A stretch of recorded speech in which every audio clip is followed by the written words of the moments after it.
नमस्कार साथीहरू, आज पनि यो भिडियोमा हजुरहरूलाई स्वागत गर्न चाहन्छु।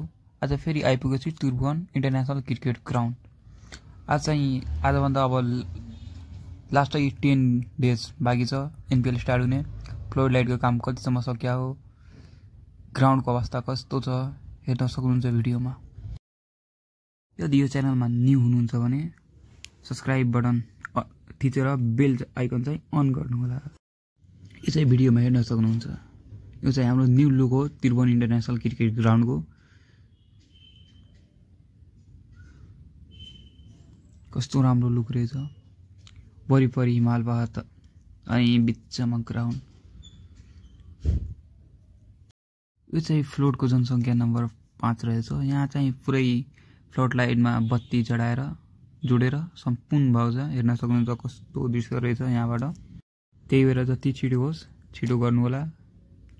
अब एनपिएल म्याच फ्लू लाइट मुनि बसेर हेर्ने हो। कस्तो एकचोटि सोच्दाखेरि कस्तो फिल आउँछ, सोच्नु त एकचोटि।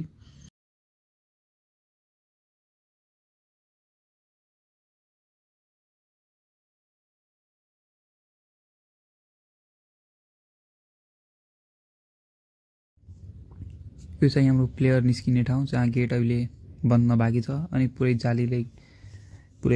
जालीले तार काँटीले घेर्ने गरिन्छ। यहाँबाट अब हेर्नुभएछ नि इन्टरनेसनल म्याचमा बल्लेबाज आउट होकर चल दिए पेभिलियन, वही हो, त्यही हो। यो चाहिँ हाम्रो अब स्पेसल एरिया भन्न सक्नुहुन्छ। VVIP भेरी मोस्ट इम्पोर्टेन्ट पर्सनको लागि यो चाहिँ एरिया हो। यहाँ चाहिँ बस्न त सम्भावना छैन हामीहरू जस्तो मान्छेलाई। यो चाहिँ हेर्न सक्नुहुन्छ दृश्य कति राम्रो छ। पुरै येलो र रेडले कभर भएको सिट्स, त्यता पिचहरू हेर्न सक्नुहुन्छ पुरै ब्लूले कभर भएको, अनि ग्रिनी माथि हिमाल। क्या मस्त सुन्दर दृश्य रहेछ।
युट्युब च्यानलमा नयाँ हुनुहुन्छ भने च्यानललाई सब्स्क्राइब गर्न नबिर्सनु होला।